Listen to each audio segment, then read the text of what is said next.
The sun had set over the quaint town of Hope, Iowa, casting a warm orange glow over the deserted streets. The town's main street, lined with old-fashioned shops and restaurants, was bustling with life, but it was a different kind of life. The kind of life that only happens in small towns, where everyone knows everyone, and secrets are kept hidden behind closed doors. Sarah Lindqvist, a young woman from Sweden, stood out like a sore thumb amidst the sea of familiar faces. Her unkempt brown hair and worn-out backpack screamed outsider, and her eyes, a deep shade of gray, seemed to hold a world of secrets. She had arrived in Hope a few days ago, eager to meet her friend Amy Harris, who had invited her to stay for a few days. But Amy was nowhere to be found, and Sarah was starting to feel like she had made a grave mistake.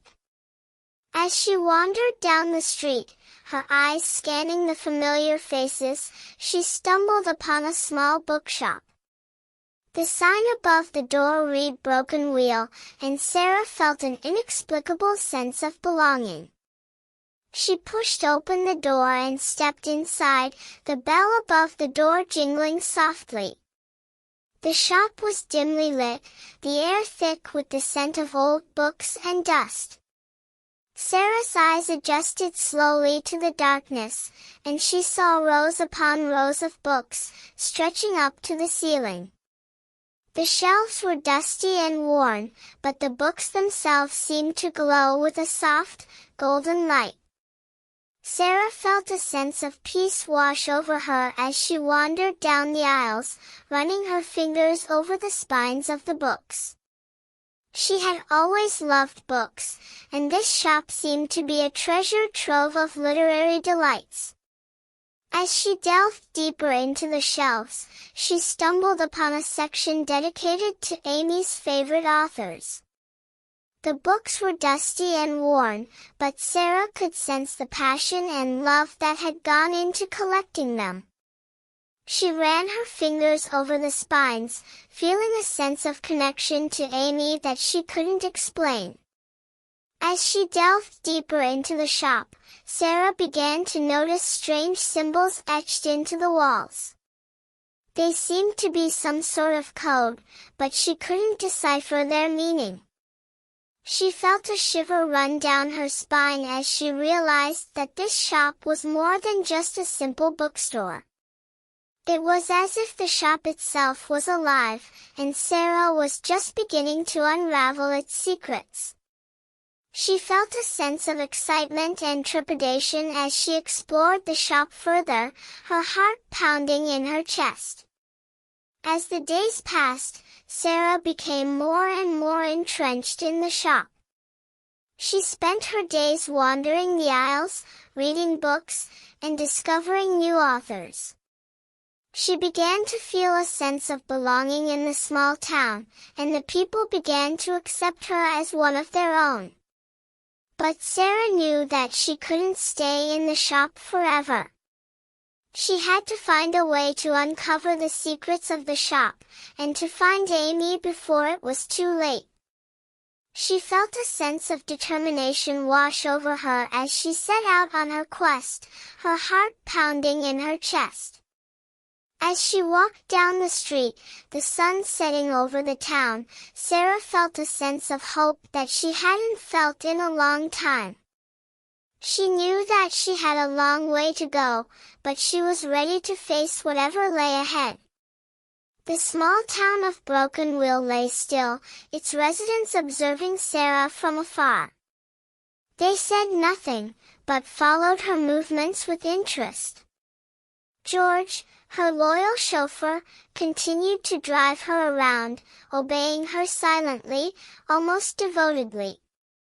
Grace occasionally offered her a cup of coffee, and Jen tried to write an article about her, but managed to extract only a few words.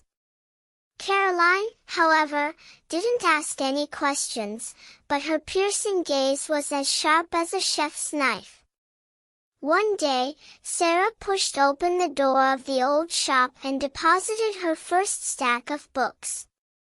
Then another, and another, until she had filled the shelves. She cleaned and dusted the space, preparing it like a hotel. She wrote a sign on a piece of paper, library. Entrée. Cest gratuit. People began to pass by, initially out of curiosity, then out of habit. They didn't buy anything, for the shop didn't sell anything. It offered only books, lent or given away. There was no cash register, no prices. Sarah sat behind a makeshift desk, reading, speaking little, but advising with surprising precision. She knew every title, every cover, every story. As the days went by, the shop became a hub of activity. The first to cross the threshold were the most solitary of souls. George, quiet and awkward, would sit and listen. Grace, massive and abrupt, would grumble about the lack of bestsellers, but would return every 2 days, leaving behind a few mint candies on the table. Jen would burst in, deposit a cake, and leave with a book and a smile. Caroline, stiff as a pike, would enter, inspect the shelves, and declare Illinois y a du désordre ici, her most sincere compliment. Each visitor brought their own wounds.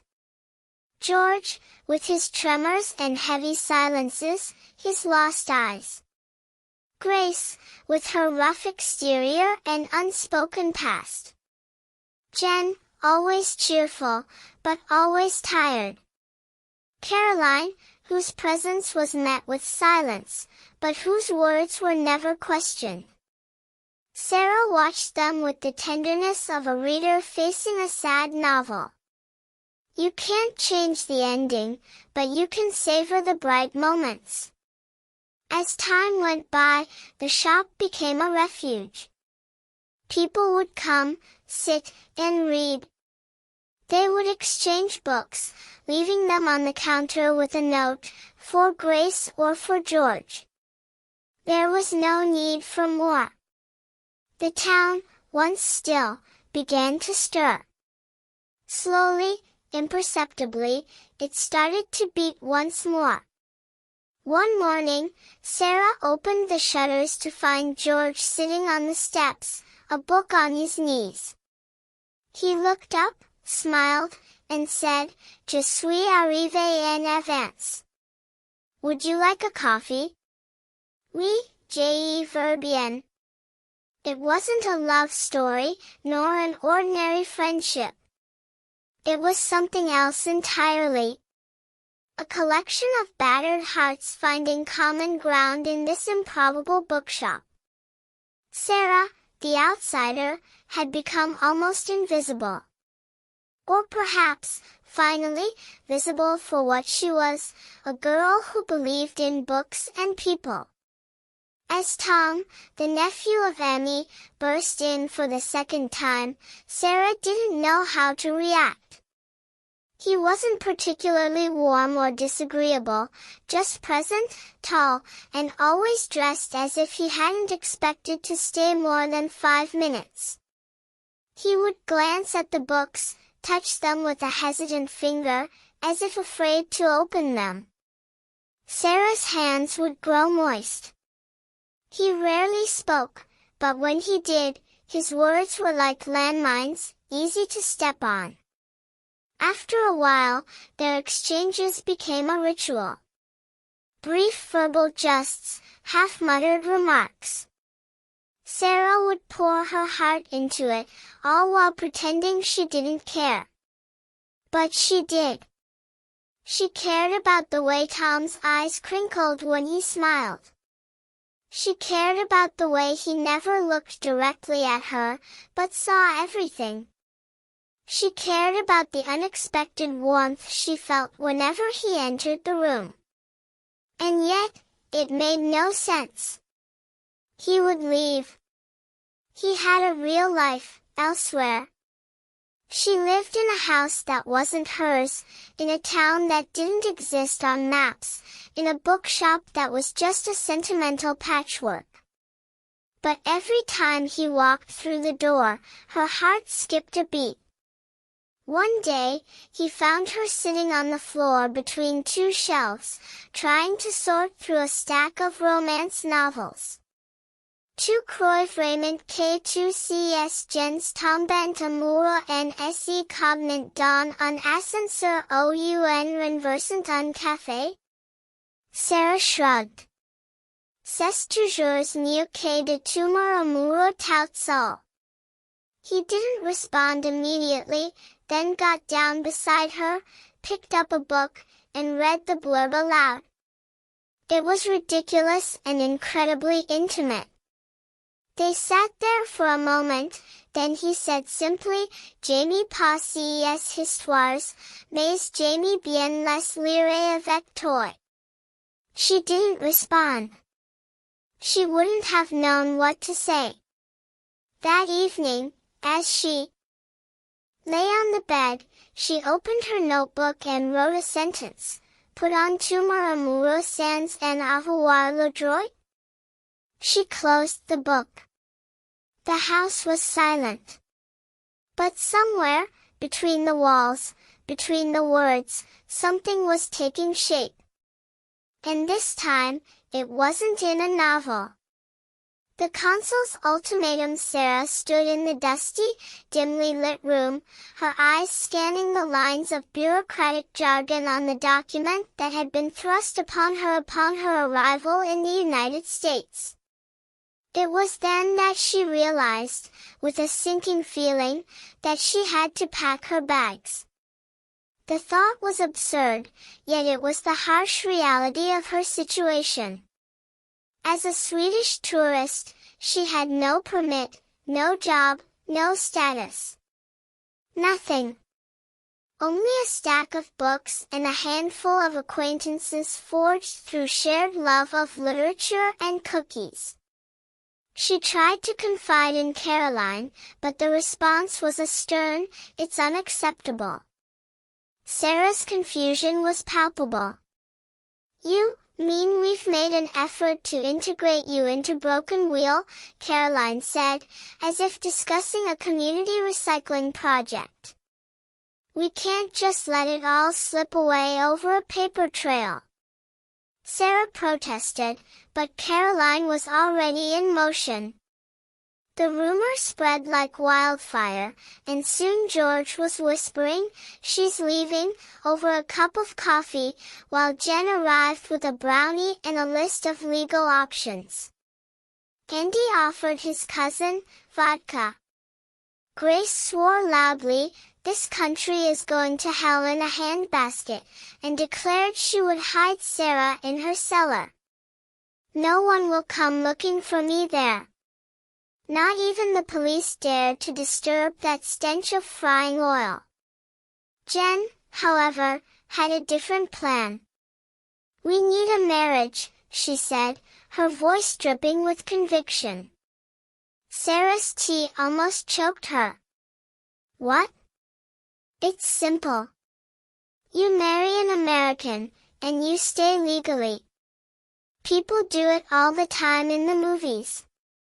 "It's not a movie, though," Jen added, as if that settled the matter. "No, but it's Broken Wheel," she said, and before Sarah could protest, the Operation Save Sarah was launched.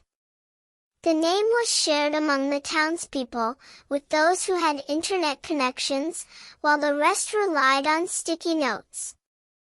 The volunteers were limited. George was deemed unfit due to his drinking history. Andy was already entangled in a non-official relationship with Carl. The pastor refused, deeming it would tarnish his ministry. But Jen was resolute. "We need a candidate, someone reliable, discreet, single, and very American," she said, as if reading from a script. All eyes turned to Tom, who walked into the library with a quiet air of nonchalance. His eyes met Sarah's, and she mumbled something about documents, laws, and a fake marriage. He just stared. "And you want to do this?" "Of course not," Sarah exclaimed, her face aflame. "It's ridiculous."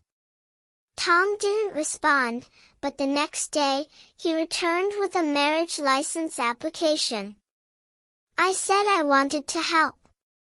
Didn't I?" Sarah's heart melted like wax. As the town descended into a frenzy of activity, Sarah felt overwhelmed. She was not prepared to pretend, not prepared to take a chance on a solution that seemed so flimsy. But if she refused, she would have to leave. She crept back to her room, buried the letter from Emmy, one of the first she had received, and reread the passage. "The true strength of a place is not in its shops, roads, or traditions. It's in the people and what they decide to defend." Sarah understood then. Broken Will hadn't welcomed her because she read books or sipped coffee in silence. It had welcomed her because it recognized her as one of its own, because she brought something to the table, even if she didn't see it. The morning of the event, Sarah wandered the streets like a sleepwalker. The light was golden, filtered through the branches of the old trees.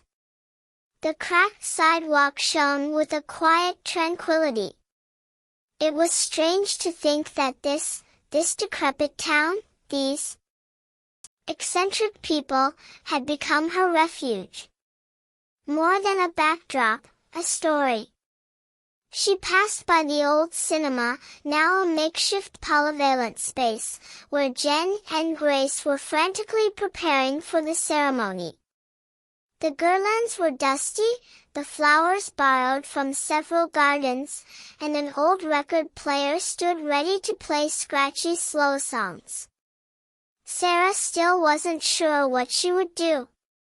The wedding had taken on a life of its own, becoming a community celebration, a desperate and joyful attempt to prove that the town still existed, that it could come together for something or someone.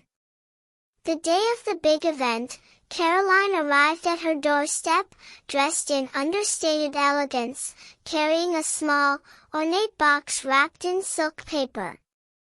"It was Amy's," she said simply. Sarah opened a simple, elegant brooch, a discreet, feather-shaped trinket, and held it in her palm for a moment before closing it, as one would keep a precious secret. "Thank you," she murmured. Caroline nodded, grave, and departed. At noon, George arrived with a box containing 2 gaudy, golden wedding bands. "We don't have a budget," he said, "but it shines." At 2 p.m., Grace brought a coffee that was too strong, insisting it was special ceremony coffee. By 4 p.m., everyone was seated in the hall, even the people who hadn't left their homes in years. The mayor of Hope had been invited, but declined. Too much small talk. Tom stood straight and silent, his serious eyes fixed on Sarah. She entered, her heart pounding like in a bad novel. This time, she was the heroine.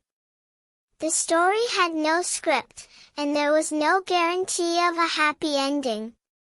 The room was abuzz with the hum of conversation, the soft clinking of glasses, and the gentle murmur of laughter. But amidst the cacophony, one figure stood out, a man with an unwavering gaze, his eyes fixed intently on the woman before him. She took a deep breath, her voice trembling slightly as she spoke. "I'm not sure if it's a good idea. I'm not sure what it will bring. But I want to try." The man, Tom nodded his head, his expression a picture of calm consideration. The room fell silent, as if holding its collective breath in anticipation. And then, like a spark igniting a firework, applause erupted, echoing off the walls. Jen, George, and eventually the entire room joined in, their voices rising in a joyful crescendo. The pastor, his hands raised in a gentle gesture, declared something, though it was lost in the din of celebration. It didn't matter what he said, the message was clear, this was a moment of triumph, of new beginnings. As the ceremony concluded, the party spilled out into the night, the scent of fresh-baked cookies wafting through the air, mingling with the sweet aroma of orange juice and the tantalizing scent of a mystery tart. Sarah danced, her feet moving in time with the music as she twirled around the room with her friends, her laughter mingling with theirs. She spun with grace, Jen, and even Caroline, her movements fluid and carefree. Then, she found herself face to face with Tom, his eyes crinkling at the corners as he smiled. He placed a hand on her back, hesitated for a moment, and then she felt his gaze lingering on her skin. "You know it's still illegal," he whispered, his voice barely audible over the music. Sarah's response was a gentle smile, her eyes sparkling with mischief. "But we don't care, do we?" Tom's face lit up with a warm, genuine smile, and Sarah felt her heart skip a beat. As the night wore on, the twinkling lights of broken wheels lampions and recycled bulbs cast a magical glow over the town. Sarah stood on the porch of the bookstore, gazing out at the sea of smiling faces, the sounds of laughter and chatter filling the air.